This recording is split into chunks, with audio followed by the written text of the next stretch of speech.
ఓటీటీలు ఎంట్రీ ఇచ్చాక విడుదలయ్యే సినిమాలన్నీ వాటి మాట వినాల్సిన పరిస్థితి.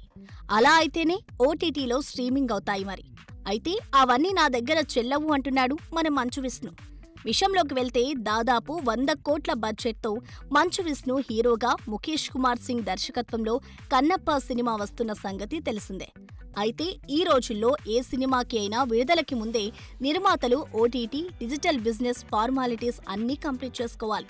అప్పుడే తాము పెట్టిన బడ్జెట్లో రికవరీ అవుతుంది అనేది వారి నమ్మకం. ఈ క్రమంలో ఓటీటీ సంస్థలు పెట్టే కండిషన్స్ కి కూడా తల వంచుతున్నారు.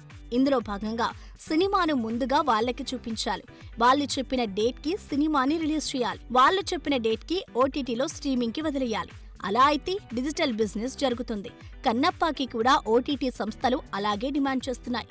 కానీ మంచు విష్ణు మాత్రం వాళ్ళ డిమాండ్లను తలవంచడం లేదు. పెద్ద పెద్ద సినిమాలే ముందే ఓటీటీ డీల్స్ కుదుర్చుకుంటుంటే మరి ఏ ధైర్యంతో ఇలా ఓటీటీ శాటిలైట్ బిజినెస్ చేసుకోకుండా ఇలా కన్నప్పని థియేటర్లకు వదులుతున్నాడో తెలీదు. కానీ సినిమా కనుక తేడా అయితే ఓటీటీ సంస్థలు సినిమా రైట్స్ ని తీసుకోవడానికి ముందుకు రావు.